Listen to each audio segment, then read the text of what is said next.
안녕하세요. 저는 40대 남자입니다.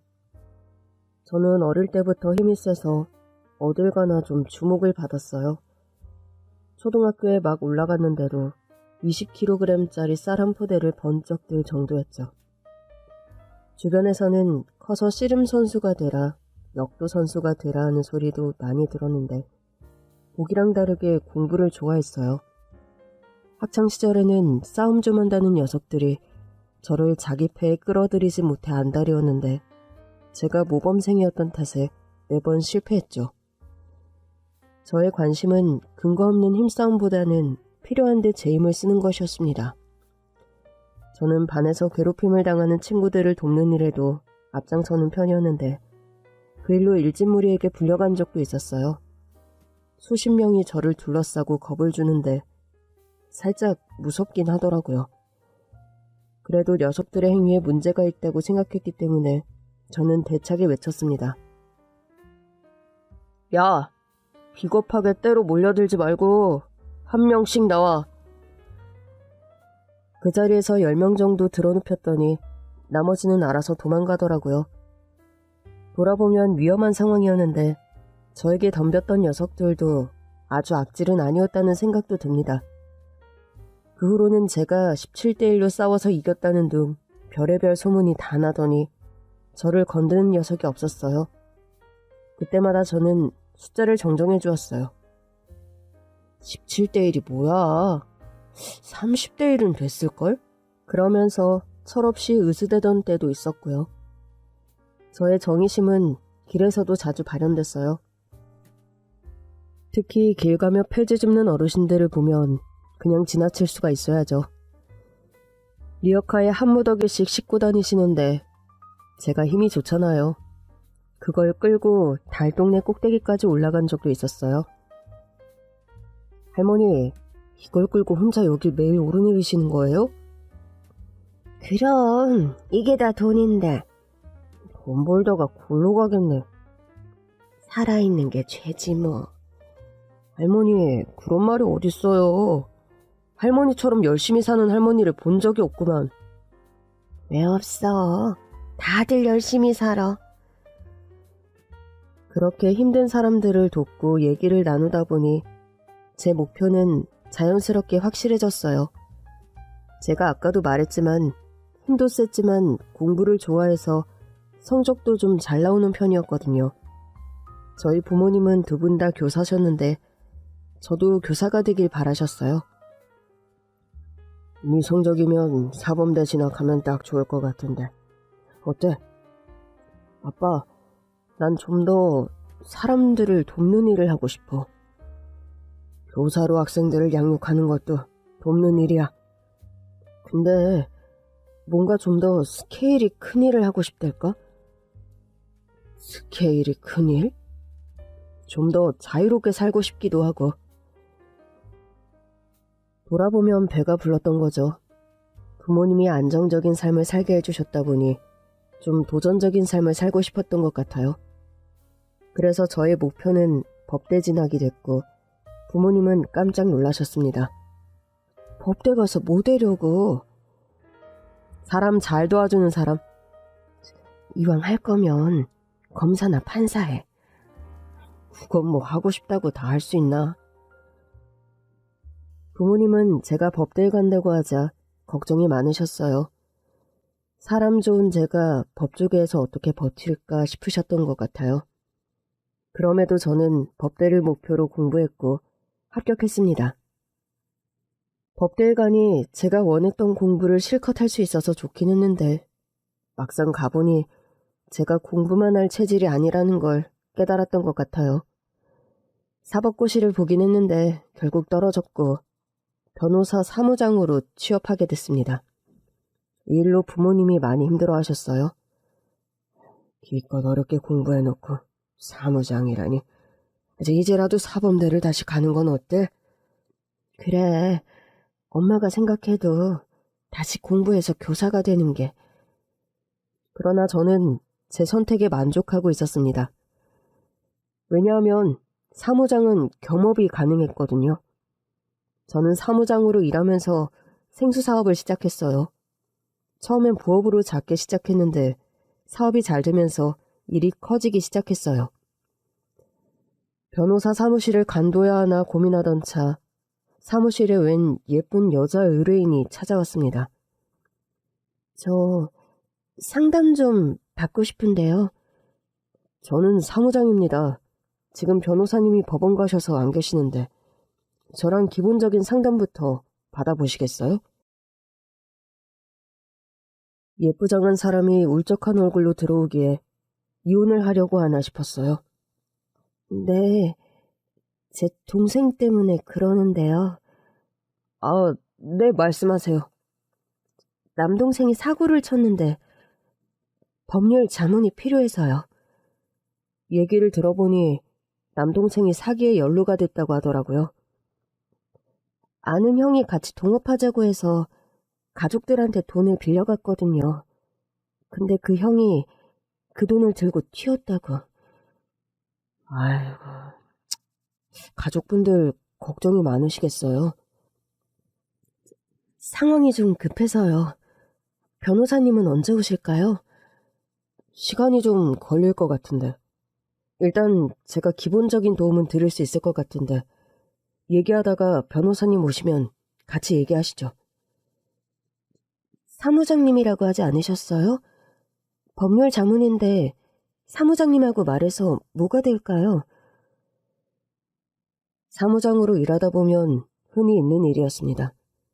제가 법대 출신인 걸 알고 변호사님이 자리를 비울 때마다 간단한 상담은 먼저 진행해달라고 부탁하셨거든요. 그럴 때는 사법고시를 패스하지 못한 게 좀 서럽기도 했습니다. 제가 사실 법대 출신입니다. 뭐, 정말요? 근데 왜 사무장을 하세요? 다 제가 부족해서죠, 뭐. 아까 그 말은 죄송해요. 마음이 급해서 법에 대해 잘 아시는 분이랑 말하고 싶었어요. 그럼 부탁 좀 드려도 될까요? 이런저런 상황을 들으며 저는 제가 아는 선에서 기본적인 상담을 도왔고 2시간쯤 지나자 변호사님이 돌아오셨습니다. 다행히 그 여자 의뢰인의 일은 잘 처리됐고 이후 감사하다며 사무실에 찾아왔더라고요. 오셨어요? 근데 어쩌죠? 오늘도 변호사님이 법원에 가셔서. 사무장님을 뵙고 싶어서 온 거예요. 예? 사실 사무장님하고 상담한 게 도움이 많이 됐거든요. 이렇게 똑똑하신데 이제라도 다시 변호사 시험을 보시는 건 어때요? 사무장님은 사람 마음을 편하게 해주는 재주가 있으신 것 같아요. 그렇게 말씀해 주시니 감사합니다. 저는 원래부터 사람을 돕고 싶어서 법대에 간 거지 꼭 변호사가 되겠다 그런 꿈은 없었어요. 그럼 지금에 만족하세요? 그럼요. 제가 원하는 대로 누군가를 도울 수도 있고 자유롭게 살고 있으니까요. 그날 그녀가 제 연락처를 받아가더니 바로 밤에 연락이 오는 겁니다. 혹시 주말에 뭐 하냐면서. 그렇게 연애가 시작됐습니다. 그 사람이 바로 지금의 제 아내입니다. 생수 사업이 너무 잘 되는 바람에 변호사 사무실은 결국 그만두게 됐어요. 그리고 생수 사업에 올인하게 됐죠. 사업이 잘 되면서는 자신 있게 아내에게 프로포즈도 했습니다. 평생 행복하게 해줄게. 그러나 아내가 어쩐지 미적지근한 반응을 보이더라고요.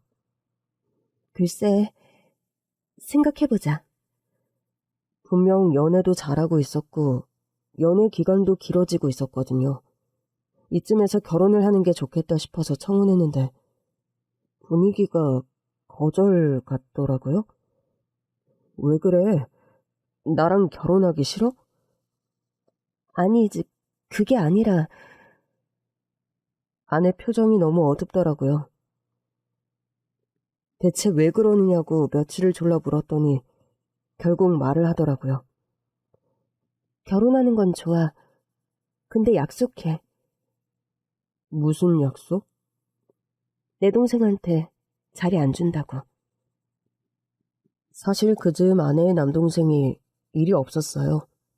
그래서 제가 회사에 자리를 주고 싶다고 했더니 아내가 질색을 하더라고요. 분명 사고 칠 거라고. 절대 자리 주면 안 된다고요. 그런 상황에서 제가 프로포즈를 하니까 아내는 더 걱정이 된 모양이었죠. 그래도 남동생인데 우리 회사에 오면 내가 잘 감시해서 사람 만들어 놓을게. 걔가 사람이 될 것 같으면 벌써 됐겠지. 정말이야. 이 약속 안 하면 나 당신이랑 결혼 안 해. 아내가 그렇게 싫다고 하는데 어쩌겠어요. 저는 아내 앞에서 절대 처남을 회사에 취직시키지 않겠다는 각서까지 썼습니다. 그리고 결혼을 하게 됐죠. 처음 석 달은 참 행복했습니다. 아내도 저랑 결혼 후 마음이 편하다고 하더라고요. 그러나 곧 문제가 발생했습니다. 처남이 극단적인 시도를 했거든요. 겨우 목숨은 부지했지만 일도 없이 방구석에만 틀어박혀 있으니 계속 우울증이 오는 것 같더라고요. 쟤를 정말 어떡하면 좋아. 여보, 아무래도 내가 데리고 있어야 할 것 같아. 안 된다니까. 분명 사고 칠 거야. 그럼 계속 저렇게 두자고? 얼마나 힘들었으면 그런 시도까지 했겠어. 결국 우리 부부는 각서를 찢었습니다. 죽어가는 사람부터 살려야겠더라고요. 저는 처남을 회사로 불러들였고 일자리를 줬습니다. 바닥부터 착실하게 배워. 성실하게 잘하면 좋은 자리도 줄 거니까. 네 형, 감사해요. 열심히 사는 거다. 저 진짜 다르게 살게요. 그럼에도 아내는 처남으로 인해 늘 마음을 졸였습니다. 다행히 이번에는 처남도 우리 부부의 마음을 알아준 건지 말단부터 시작해서 성실하게 일을 하더라고요. 몇 년 뒤 저는 처남에게 부장직급을 주었고 아내도 내색은 안 하는데 은근히 좋아하더라고요. 하여튼 당신 참 대단해. 어떻게 걔를 사람을 만들어 놓은 건지. 우리 친정에선 애저녁에 포기했던 애를. 내가 뭘 했어. 믿어주자고 했잖아. 앞으로는 더 잘할 거야. 그놈 자식. 이제 좀 정신을 차린 것 같긴 하네. 다 당신 덕이야. 처남이 열심히 한 거지. 난 정말 당신 안 만났으면 어떻게 살았을까? 사실 처가의 문제는 처남뿐이 아니었습니다.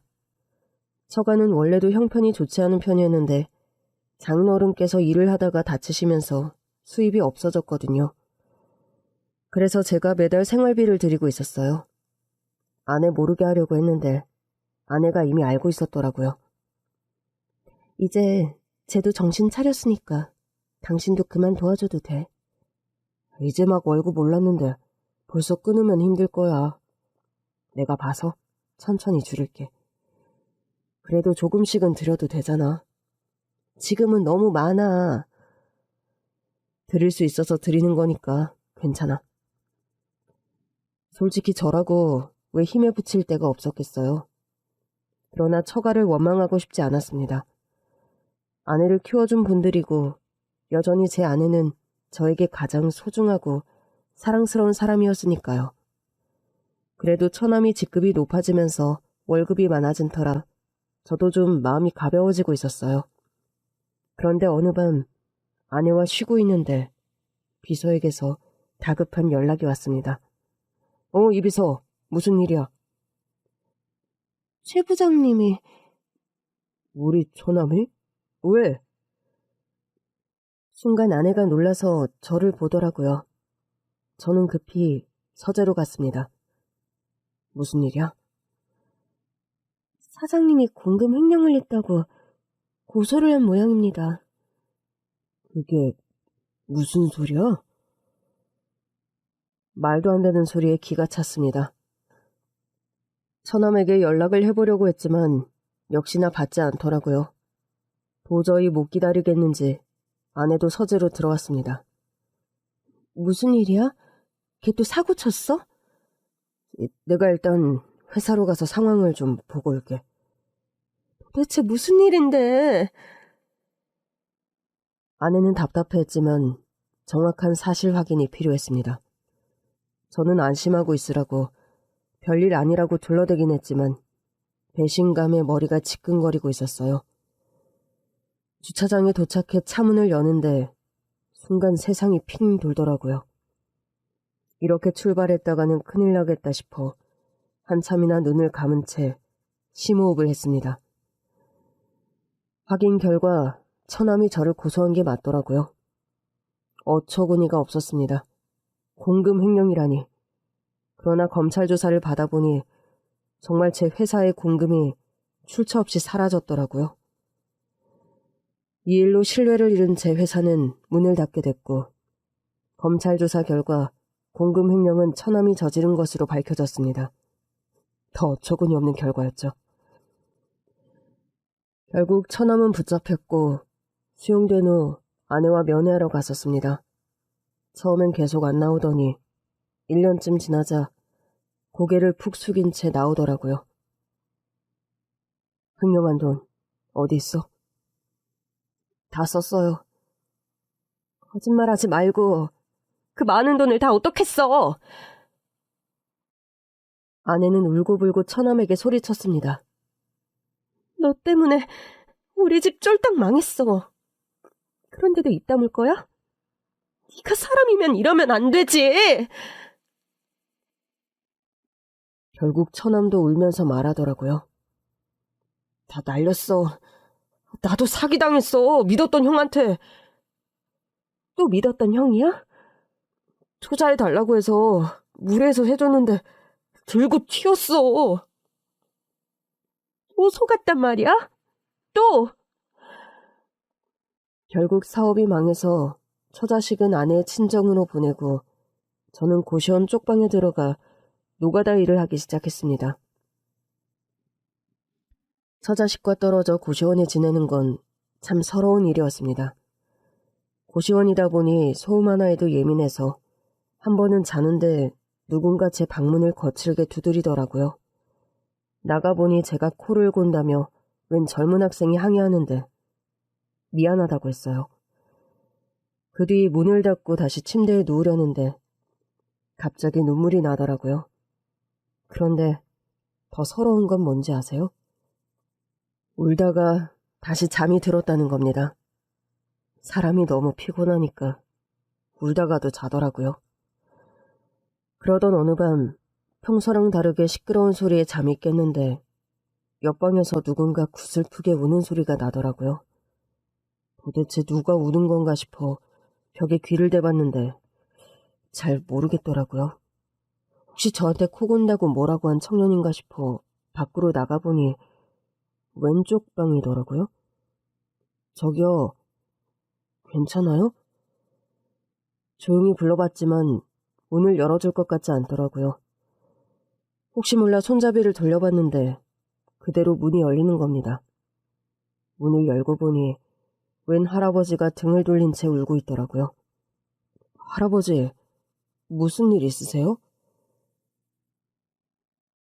옆방에 할아버지가 사시는 줄은 꿈에도 몰랐던지라 좀 놀랐습니다. 그제야 그 할아버지가 저를 돌아보더라고요. 이런, 나 때문에 했겠어요? 아무리 저렴해도 그렇지. 이렇게 방음이 안 돼서야. 전 괜찮습니다. 괜찮으신 거죠? 안 괜찮아요. 예? 저는 할아버지의 이야기를 듣기 시작했고 그렇게 옆방문을 연 순간부터 제 인생은 180도 변했습니다. 알고 보니 할아버지는 그날 고시원에 들어오신 분이었어요.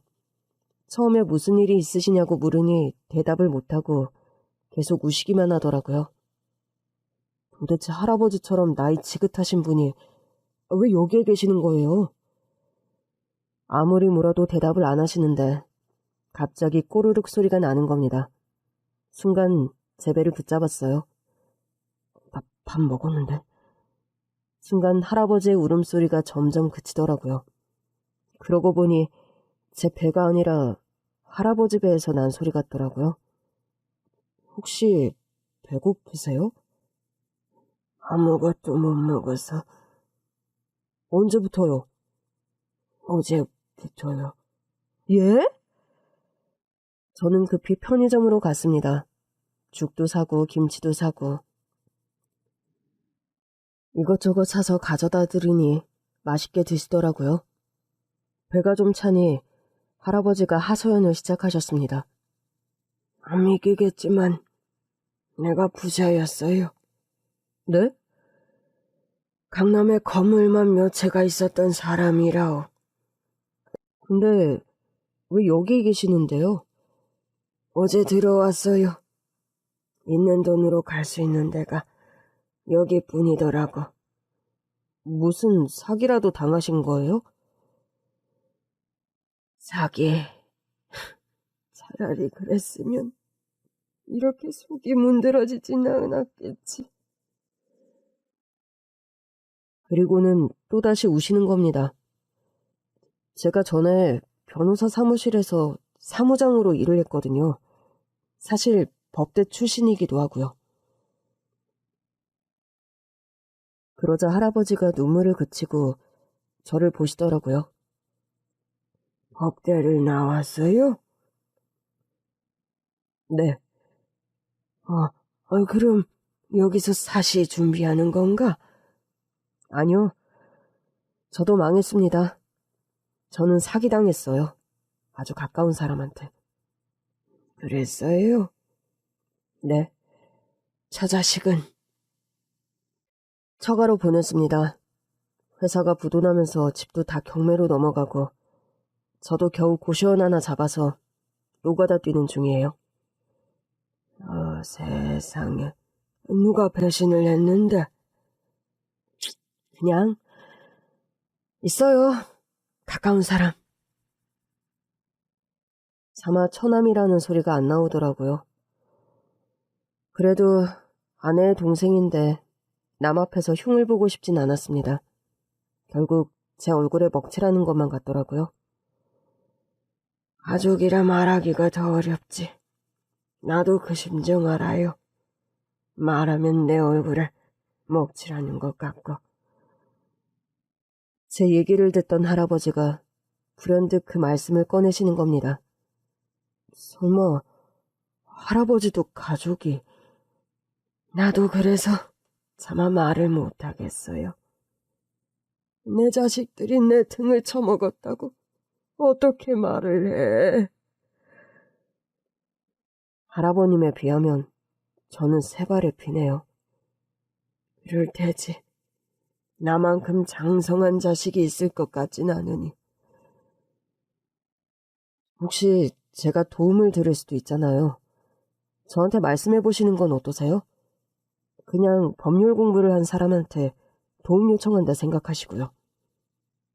방법이 있을까? 혹시 모르죠. 내가 이래도 되나 싶고. 하셔도 됩니다. 제가 겪어보니 그냥 봐주고 감싸준다고 사람 되는 게 아니더라고요. 그럼 어떻게 해야 하는데? 할아버지 것을 되찾고 부모로서 제대로 가르치셔야죠. 내가 주기 전까지는 내 거다. 그 마음으로요. 갑자기 머릿속이 맑아지는 것 같네. 저도 이런저런 의뢰인을 많이 만나봤으니까요. 할아버님처럼 부모라서 자식을 봐줘야 하나 싶다가도 남보다 못하게 다 뜯어갔다고 소가리만 하시는 분들이 많았어요. 그래서 어떻게 했는데? 설득했죠. 지금 할아버지께 하듯이. 설득했죠. 지금 할아버지께 하듯이. 제가 드릴 수 있는 도움이면 드리고 부족하다 싶으면 전에 일했던 변호사님이라도 소개해 드릴 테니까 일단 말씀해 보세요. 할아버지는 한동안 한숨만 내쉬더니 말씀하셨습니다. 그놈들이 날 속이고 내 재산을 다 뺏어갔어. 어떡해요? 나도 갑갑해 미칠 지경이야. 나도 강남에 가진 건물만 몇 채인데 사기당할 위인이 아니거든. 자식이라 더 믿으셨겠죠. 맞아, 바로 그거야. 할아버지의 이야기는 1년 전으로 거슬러 올라갔습니다.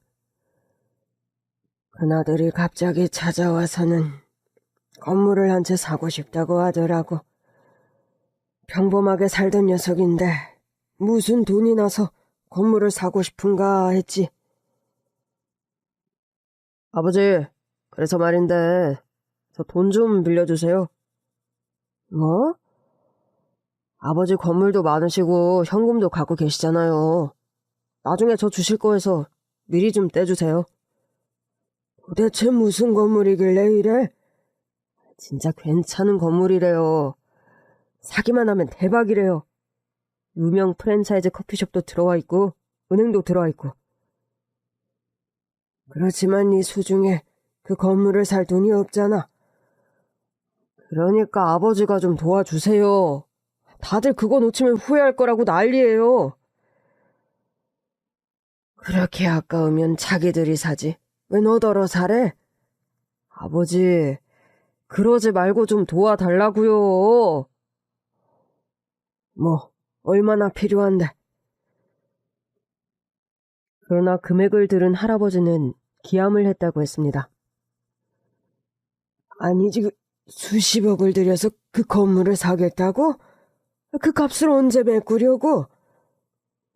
아버지, 지금 갖고 계신 건물 중 저 하나는 주실 거잖아요. 그거 안 받을 테니까 이 건물 사는데 좀 보태주세요. 이 녀석아, 그건 보태주는 게 아니라 사달라는 거잖아. 그 정도도 못해주세요. 이제 연세도 많으신데 주실 때도 됐잖아요. 지금껏 저더러 포부가 작다고 사내 자식이 돼서 겨우 직장만 다니다 인생 끝낼 거냐고 뭐라고 하셨잖아요. 그게 건물 사라는 소리가 아니잖아. 아, 그럼 뭔데요? 너네가 경영학과 나왔으니까 좋은 아이템 찾아서 사업 한번 해보라고 몇 번을 말했냐? 근데 너 도전했어, 안 했어? 전 사업 체질 아니에요. 그런 사람이 건물주는 잘할 수 있고, 아, 왜 못해요? 사기만 하면 월세 받으며 살면 그만인데 그게 뭐 어려워요. 저도 아버지처럼 있기만 하면 떵떵거리고 살 자신 있어요. 나는 뭐 그냥 산 줄 알아? 난 내 힘으로 샀어. 하나 사서 또 하나 더 사고 또 하나 더 사고 그렇게 하나씩 평생을 산 거야. 그러니까 저도 그 하나만 만들어 달라고요. 그 다음부터는 제가 다 알아서 할 테니까. 글쎄 분수껏 살아. 안 되면 안 되는 만큼만 살면 되지. 그 이상을 원하는 건 욕심이야. 저는 욕심 좀 부리면 안 돼요? 돈 욕심은 결국 배가 망신으로 가는 지름길이야. 아버지도 욕심 많잖아요. 그래, 난 내가 욕심 부려볼 만해서 부렸다. 그래서 샀어. 지금 또 저더러 무능하다고 말하고 싶으신 거죠? 내가 언제 너더러 무능하다고 했냐? 아, 그게 그 소리죠. 내가 너한테 주고 싶은 건 가능성을 실현할 수 있는 돈이었어. 네 꿈을 이뤄볼 만한 미천을 주고 싶었다고. 이게 제 꿈이에요, 건물주. 그럼 나 가고 나서 받으면 되잖아. 전 그 건물이 좋다고요. 그렇게 한참을 실랑이 한 끝에 큰아들이 돌아갔다고 했습니다. 지금껏 욕심이라고는 안 부리던 놈이 갑자기 건물을 사고 싶다고 생떼를 쓰는데 일단은 보냈는데 마음이 좋지가 않더라고. 겨우 꿈 한 번 꿔보겠다는데 너무 모질게 말했나 싶고. 그래서 어떻게 됐어요? 그래도 그 후로는 돈 달라는 소리를 안 하길래 더는 언급을 안 했지. 근데 어떻게 사기를 당하신 거예요? 왜 애들이 가만히 있으면 그때가 사고 치는 때라고 하잖아. 그렇죠. 그게 위험한 신호였다는 걸 내가 몰랐던 거지. 예? 그 녀석이 작은 녀석이랑 담합을 한 거야. 내가 두 아들 녀석한테는 좀 야박했었어. 내가 재산 많다고 기대지를 않기를 바랐거든. 나 진짜 피땀 흘려서 번 돈으로 재산 불린 사람이야. 누군가는 그러더라고. 그렇게 돈도 많은데 왜 자식들을 고생시키냐고. 내가 누굴 고생시켜. 지들 하고 싶은 공부도 다 했고 하고 싶은 거 더 있으면 하라고 그렇게 말을 했는데도 사내 녀석들이 배포가 적어서 뭘 하려고를 안 하더라고. 그래서 욕심이 없는 줄만 알았지. 내가 잘못 생각했어. 아무리 자식 속이어도 사람 속인데 내가 다 알 수가 없는 건데. 하지만 할아버지가 모르는 사이에 재산 양도가 됐을 리가 없잖아요. 내가 사고가 났었어.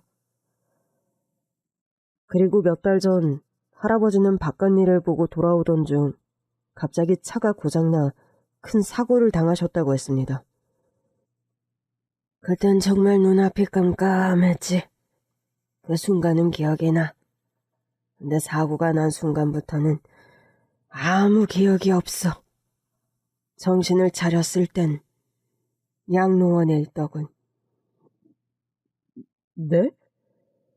나라고 안 놀랐겠어. 양로원에서 노인들 사이에서 깨어났는데 지난 내 삶이 꿈인 줄 알았어. 모든 게 다 기억났거든. 근데 거기서 사람들이 나를 다른 이름으로 부르더라고. 그래서 어떻게 하셨어요? 일단 원장을 찾아갔지.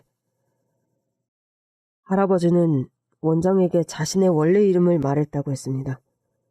내 이름은 이건데 도대체 내가 왜 나도 모르는 이름으로 불리는 겁니까? 할아버지, 뭔가 다른 기억이 있으시죠? 그게 바로 치매라는 거예요. 예? 내가 치매에 걸렸다고요? 난 차 사고가 났었는데. 이거 보세요. 기억을 전혀 다르게 하시잖아요. 할아버지는 치매 증상이 너무 심하셔서 우리 양로원에 오신 거예요. 자식분들이 맡기셨어요. 내 자식이 아들 둘 맞죠? 네, 뭐. 그런데 원장의 반응이 좀 이상하더래요. 뭔가를 아는데 숨기는 것 같기도 하고. 내가 그래도 강남 자산가인데 눈치가 빠삭할 거 아니야. 일단 모른 척하고 밖으로 나가보니 깡촌이더라고. 양로원에 있는 노인 중에서 정신이 멀쩡한 노인한테 물어보니 버스도 아침에 한 번, 저녁에 한 번 들어온다고 하는 거야. 음악하셨겠네요. 그랬지. 그런데 아무리 생각해도 내 기억이 너무 멀쩡한 거야. 내가 치매에 걸렸다니 믿을 수가 없었어. 다른 노인분들한테는 도움은 요청해 보셨어요?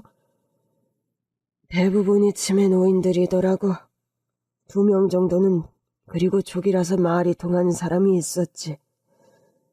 근데 나갈 방법이 없다고 하더라고. 자기들도 여러 번 시도해봤대. 그런데 버스도 없고 노인네들 힘으로 아무리 걸어봤자 이 동네 반의 반도 못 나가서 잡힌대. 양로원 원장은 차가 있으니까. 감옥이나 다름없는 곳이었네요. 그랬던 거지. 자식들 허락이 없이는 내 마음대로 나갈 수가 없는 곳이었어. 기억이 있으셨으니까 전화번호는 알고 계셨을 거 아니에요? 그래서 몰래 사무실에 들어가서 전화도 걸어보려고 했는데 사무실 안에 전화기가 없더라고. 예? 진짜 감옥도 아니고. 그때 깨달았지. 여긴 자식들이 버린 노인들이 오는 곳이구나 하고. 그럼에도 할아버지는 양로원 안의 노인 중 정신이 온전한 분이었고 머리를 좀 써봤다고 하셨습니다. 그 사람들이 말해주는 대로 그 이름으로 사는 척했어. 양로원 일과도 잘 따라서 했지. 밭도 같이 메고 반쯤 정신 놓은 척 봉사자들이 오면 몸도 맡긴 채 목욕도 하고. 아휴, 그건 너무 힘드셨을 것 같은데요. 어쩌겠어. 그냥 꾹 참았지. 그랬더니 나도 치매 노인 취급을 받게 됐어. 그렇게 몇 달을 있었더니 자연스럽게 밖에 나갈 일이 생기더라고. 어떻게요? 치매 노인들을 데리고 소풍을 가더라고. 오랜만에 시내를 거쳐 휴게소에 들른 할아버지는 비로소 도망을 계획할 수 있었다고 했습니다. 화장실에 가는 척한 뒤에 화장실 칸 안에 숨었어. 그랬더니 우리 소풍을 도우려고 온 봉사자들이 나를 깜빡 잊고 간 거야. 그 틈에 휴게소 여기저기에 숨어 있다가 막 출발하려는 서울행 고속버스에 탄 거지. 대단하시네요. 그렇게 겨우 온 게 사흘 전이야. 고시원 들어올 돈도 없으셨을 것 같은데. 양로원에 자식들이 용돈 주고 가는 노인이 하나 있었어. 치매가 심한 노인인데 돈을 받을 때마다 나한테 주더라고. 나보고 간식 사 먹으라면서. 그 노인 덕에 여기 있는 거지. 세상에, 이 모든 게 사실이면 정말 억울하시겠어요. 오셔서 자식분들에게 연락은 해보셨고요? 할까 하다가 안 했어. 왜요? 내가 나온 거 알면 다시 잡아갈 것 같아서. 그럼 재산을 잃은 건 어떻게 아신 거예요? 믿을 만한 친구 녀석한테 묻고 따지지 말고 좀 알아봐 달라고 했더니 내 재산이 전부 두 아들 명의로 옮겨졌다고 하더라고. 왜 그랬냐고 묻길래 그냥 줬다고 했지. 왜 그러셨어요? 그럼 친구분 도움이라도 받으셨어야죠. 내가 평소에 우리 아들들 자랑을 많이 했거든. 내 재산 안 노리고 그저 지들 공부하고 평범하게 산다고. 예? 그런데 왜 아드님들 앞에서는 그런 말씀을 안 하셨어요? 그래서 이렇게 된 걸까? 아니요, 그건 아니고요. 그건 아드님들이 당연히 잘못한 거죠. 사실 난 지금도 판단이 안 서. 그놈들을 내가 어떻게 처벌해? 하실 마음이 없으시면 저도 접을게요. 어? 저도 먹고 살기 바빠요. 얼른 가서 안 자면 내일 막노동하기도 힘들고요. 전 건물주 아버지도 없으니 더 열심히 살아야 해요. 할아버지는 잠시 생각하시더니 말씀하셨습니다. 미안해요. 내가 나약한 소리해서 도와준다는 사람 김 빠지게. 내가 잘못했네. 실은 되찾고 싶어요. 아들들 주는 게 아까워서가 아니라 내가 평생 읽은 거라서. 그걸 도둑 맞은 거잖아. 그럼요. 아무리 자식이어도 허락 없는 편취는 도둑질입니다. 결국 할아버지는 재산을 되찾고 싶다는 의지를 보이셨고 저도 있는 힘껏 돕기로 했습니다. 일단 우린 경찰서에 신고부터 하기로 했어요. 아, 세상에 진짜 자식들한테 뒤통수를 제대로 맞으셨네요. 경찰서에서 확인해본 결과 할아버지의 성함은 본인이 알고 계시던 게 맞았습니다. 사실 저도 반신반의했거든요. 할아버지 말씀만 듣고 모든 걸 믿기엔 할아버지 상태도 좋아 보이지 않았고 강남 자산가라는 사실도 믿기 쉬운 건 아니었으니까요. 조사해보니 그 지역에서 그날 접수된 교통사고가 없었어요. 아무래도 사고 차량을 찾아야 할 것 같아요. 블랙박스가 있었나요? 있었죠. 근데 그걸 그 녀석들이 안 치웠을까요? 일단 사고 위치 정확히 기억나세요? 기억나죠. 작은 아들이 오라고 해서 교회로 나가고 있었는데. 작은 아드님이요? 할아버지가 흠칫 놀라며 저를 보시더라고요. 마치 자신의 입으로 아들을 범인으로 지목한 것 같아 괴로우신 눈치였습니다. 저는 괜찮다는 의미로 할아버지의 손을 잡아드렸습니다. 우리는 경찰과 함께 사고 현장으로 갔고 놀랍게도 목격자를 발견할 수 있었습니다. 그 동네에서 낚시터를 운영하던 분이었는데 사고를 목격했다고 하더라고요. 어쩐지 좀 이상하다 했어. 사고가 났는데 구급차도 안 오고 웬 병원차가 와서 환자를 싣고 가는데 경찰이 안 오더라고. 외진 곳이라 신고가 없으면 경찰이 출동하기 쉽지 않은 위치긴 하네요. 증거를 확보하는 게 쉽지 않겠는데 여기는 CCTV가 없네요. 아무래도 할아버지의 아들들이 그런 지역까지 골라서 할아버지를 유인한 것 같았습니다. 그때였습니다. 목격자인 낚시터 주인이 그러는 겁니다. 제 차에 블랙박스가 있어요. 차가 어디 있는데요? 여기요. 목격자의 차가 사고 지역 쪽을 바라보게 서 있더라고요. 저랑 할아버지는 너무 좋아서 하이파이브까지 하고 말았습니다. 다행히 사고 날이 찍혀 있네요. 예? 정말요? 네. 목격자 진술이 모두 진실인 걸로 보입니다. 와, 이건 사건 은폐까지 죄가 심각한데요?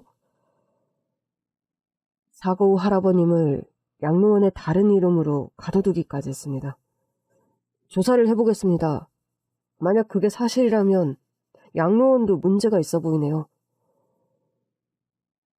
할아버지와 고시원으로 돌아오는 길, 없는 돈을 털어 편의점에서 조촐한 저녁을 먹었습니다. 나 때문에 오늘 일도 못 가고 미안하네. 괜찮아요. 내일 가면 되죠.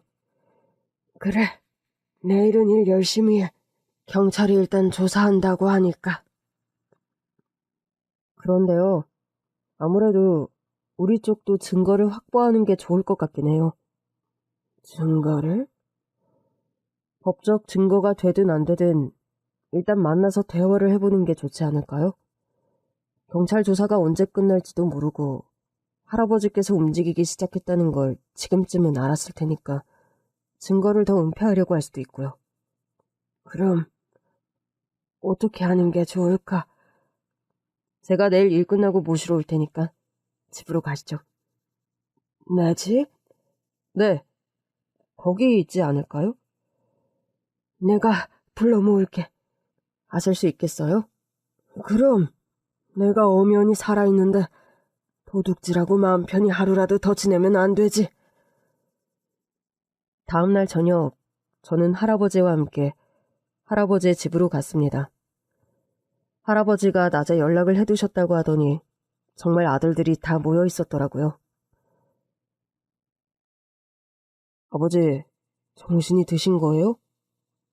왜? 내가 정신이 안 들었으면 좋겠냐? 아버지, 그게 무슨 말씀이세요? 저희는 아버지가 의식을 못 찾으셔서 양로원에 잠시 맡긴 거예요. 거기가 공기도 좋고 아버지도 잘 돌볼 수 있다고 하더라고요. 그러셨군요.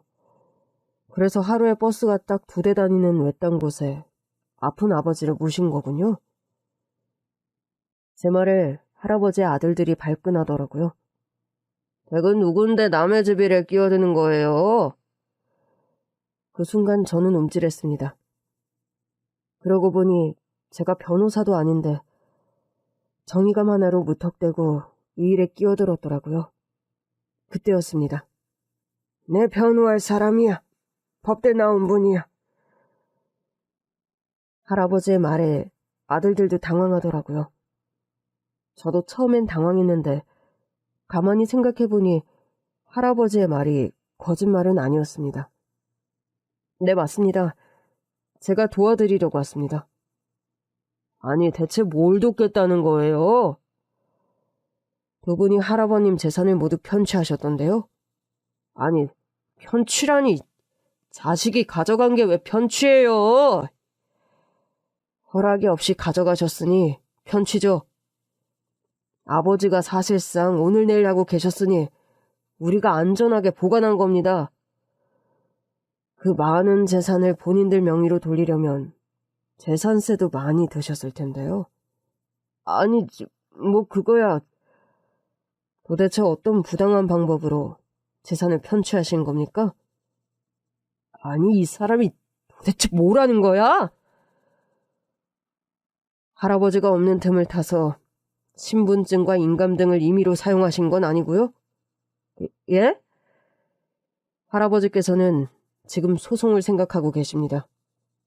아빠, 소송이라니요. 저희는 진짜 아빠 재산 잘 관리하려고 그런 거예요. 그랬냐? 그럼요. 형이 아빠가 위독하시다니까 우리가 재산을 관리하는 게 낫겠다고. 안 그랬다가 괜히 아빠한테 혼외 자식이라도 있으면 어떡하냐고. 그래서. 뭐? 나한테 혼외 자식이 있어? 솔직히 엄마 돌아가신 지 좀 됐잖아요. 그 사이에 우리가 모르는 관계가 있었을 수도 있고. 그래서 내가 사고 난 날 나를 거기로 불러냈다고? 에? 그건 저도 몰랐죠. 거기서 사고가 날 줄은. 모르셨다고요?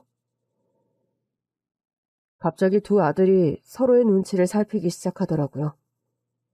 아무래도 재산을 편취한 부분만 입을 맞춰놓은 눈치였습니다. 당연히 몰랐죠. 그걸 알고 우리가 불렀다고 생각하는 거예요? 그럼 119는 왜 안 부르셨어요? 119 말고 병원차 불렀어요? 보니까 그 병원이 양로원이 있던 시내에 있던데 너무 이상해서요. 마치 모든 게 준비된 것처럼 119도 아닌 병원차가 와서 할아버님을 싣고 갔고 그 지역의 양로원에 맡겨졌다니 뭔가 이상하잖아요. 사고 지역과도 거리가 좀 있고요. 인근에서 가장 좋다는 병원으로 모시고 간 겁니다. 사고가 날 줄 어떻게 아시고요? 예? 병원차가 사고 직후에 바로 오던데요. 그래도 돌아가시게는 할 수 없었나 봅니다. 그게 무슨... 할아버지의 큰아들이 반박하려는 찰나 작은아들이 제지하더라고요. 형, 내가 할게. 어? 그러니까 제가 뒤쫓아서 가고 있었는데 사고가 나는 걸 봤고 형한테 연락했더니 그쪽 병원에 아는 사람이 있어서 차가 바로 온 거예요. 사고 지역에서 1시간 거리에 있었던 병원에서 말이죠. 에? 네. 그러니까 아는 사람이 있어서. 그럼 양로원에는 왜 할아버님이 다른 이름으로 등록돼 있었던 거죠? 그건... 그러나 두 아들의 말문은 거기서 턱 막히고 말았습니다. 이제 좀 솔직해지시죠. 모든 정황이 두 아드님이 만든 상황으로밖엔 안 보입니다. 그러니까 아빠는 왜 그렇게 형을 무시한 거예요? 형이 욱해서 저지른 거잖아요. 야, 나만 했냐? 형이 다 시작한 거잖아. 나는 그냥 돕기만 한 거고. 그럼 너는 뭐 처벌 안 받을 줄 알아? 막말로 사고를 우리가 냈다는 증거 있어요? 사고 현장이 찍혔다 해도 우리가 사고를 낸 건 아니잖아요.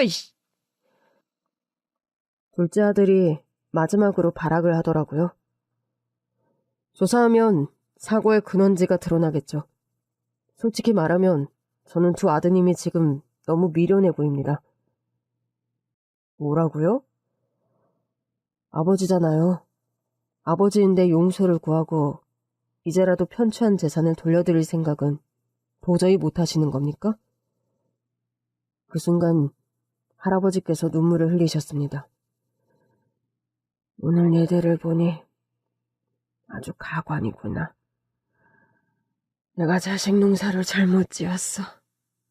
이들이 비록 원대한 꿈은 안 꾸던 녀석들이었어도 내 재산 안 노리고 수수하고 소박하게 사는 게 내 자랑이었다.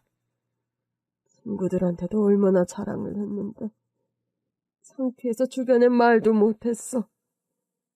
이제 보니 니들은 소박한 꿈을 꾼 게 아니라 내 재산에 편승해서 결국엔 편히 살 거라고 안주했던 거야. 그렇지? 아빠, 이제 아빠라고 부르지도 마. 이들 다 고소해서 잘못 물을 거고 내 재산도 다시 가져올 거다. 그때였습니다. 큰아들이 무릎을 꿇더라고요. 아버지, 제가 잘못했어요. 제가 둘째 꼬득에서 한 거 맞아요. 아버지한테 섭섭해서 저러다 전 재산 다 사회에 환원하시는 건 아닌가 싶고 어째 우리한테 한 푼도 안 주시려고 하는 게 이상하다고 혹시 혼의 자식이라도 있는 거 아니냐고 설득했어요. 아니에요, 아버지. 제가 잘못했어요. 사고는 제가 생각한 거 맞아요. 근데 그렇게 오래 의식을 못 찾을 정도로 크게 다치실 줄은 몰랐어요. 서배운 운전자가 잘못한 거예요. 그냥 기절 정도만 하게 하라고. 그런 뒤에 양로원으로 모실 생각으로 병원차도 섭외해둔 거였어요. 아들들의 이야기를 듣던 할아버지가 두 눈을 질끈 감으시더라고요. 두 아들은 엉엉 울며 무릎을 꿇고 빌었고 할아버지도 그저 눈물만 흘리셨습니다. 어쩌다가 일이 이렇게 된 건지 후회가 많이 되는 눈치였어요. 저는 할아버지가 말씀하신 거실 천장 구석에 있는 작은 CCTV를 봤습니다. 오기 전에 할아버지가 알려주신 아이디와 비밀번호로 녹화가 되고 있는지를 확인했는데 되고 있더라고요. 그 집이 할아버지의 본가였다 보니 아들들이 CCTV가 녹화되고 있는지는 몰랐더라고요. 결국 CCTV 영상도 증거로 제출됐고 CCTV 영상을 본 경찰들에게서 연락이 왔는데 할아버지가 안 계신 사이 아들들이 할아버지의 재산 서류를 들고 나가는 장면까지 찍혀 있더라고요. 할아버지는 마지막까지 고민하셨어요. 아들들이 반성한 것 같으니 처벌은 면하게 해줄까도 하셨죠. 저는 할아버지의 뜻에 맡겼습니다. 할아버지가 원하시는 대로 하세요. 저는 이렇게 도울 수 있었던 것만으로도 의미가 있었습니다. 조사 결과 두 아들의 자백이 모두 사실이었던 걸로 밝혀졌고 처벌은 피할 수가 없게 됐습니다. 다만 진심으로 반성하고 있다는 점, 할아버지께서 결국엔 처벌 불원서를 내주셨다는 게 많은 감형의 원인이 됐어요. 사건이 마무리된 후 할아버지께 연락을 받고 할아버지 댁으로 갔습니다. 진즉에 불렀어야 했는데 내가 정신이 없었어. 그러실 만도 했죠. 그래도 내가 문자로 건물 한 채 주겠다고 했는데 왜 이렇게 답이 없어? 아닙니다. 제가 어떻게 그런 걸 받아요. 내 변호사 해줬잖아. 수임료라고 생각하고 받아. 저 변호사 아니잖아요. 그냥 도움만 조금 드린 거예요. 나 같으면 그냥 받겠네. 저는 할아버지가 더 신기해요. 그렇게 힘든 일을 겪고도 저한테 그 귀한 재산을 주시면 어떡해요. 그럼 이건 어떤가? 생수 사업하다가 가족한테 배신당해서 망했다고 했지? 생수 사업을 그렇게 크게 할 정도면 재주가 있다는 건데 다시 사업을 해보는 건 어때? 지금은 노가다에서 입에 풀칠하기도 힘들어요. 내가 자네를 내 양아들 삼아볼까 하는데. 네?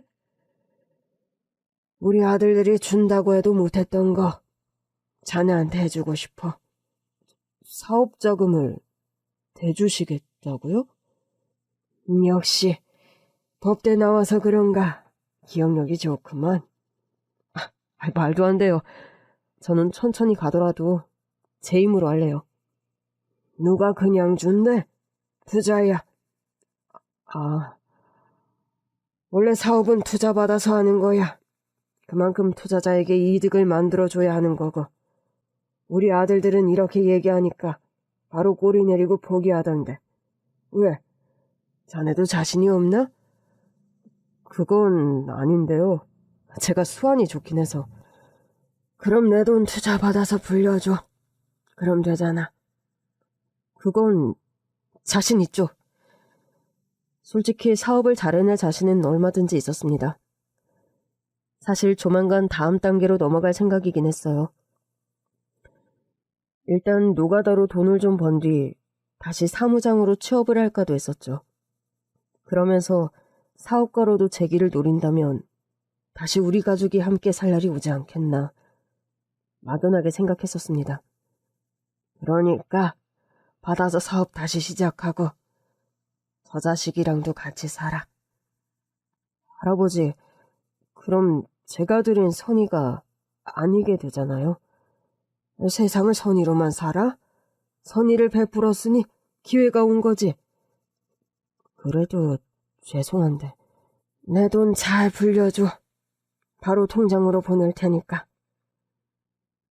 저는 아주 잠깐의 고민 끝에 대답했습니다. 반드시 배로 돌려드릴게요. 그렇지. 그래야지. 결국 저는 할아버지의 투자를 받아 다시 사업을 시작했고 제 투자자인 할아버지와의 약속을 지켰습니다. 할아버지께서 투자금을 넉넉하게 주셔서 가족들과도 함께 살기 시작했죠. 그리고 저에겐 사업의 원칙이 하나 생겼습니다. 친인척이어도 원칙에 따라 고용할 것. 사업이라는 게 제 마음을 살리기도 했다가 무너뜨리기도 했지만 제가 가장 잘할 수 있는 일이었거든요. 그런 일을 2번 다시는 원칙을 못 세워서 망치면 안 되겠다는 생각이 들더라고요. 저는 요즘도 한 번씩 할아버님과 만나 이런저런 이야기를 나눕니다. 이제는 정말 양아버지, 양아들이 된 것처럼 지내요. 서로가 가장 힘든 순간에 만나 더 애틋한 것도 같습니다. 그러나 돈 문제에서만큼은 깔끔하게 지내고 있어요. 투자 금액 배로 돌려드렸고 또 새로운 사업에도 투자를 하시겠다고 해서 기획서도 보여드릴 예정입니다. 돌아보니 위기도 있었지만 위기 속에서 또 좋은 인연을 만났네요. 덕분에 요즘은 기적 같은 매일을 살아갑니다. 매일 같은 일상인데도 저를 보며 방긋 웃는 아내와 딸이 제 삶의 원동력입니다. 이제부터는 원칙을 잘 지켜 우리 가족의 행복을 지켜내는 가장으로 살아가려고요.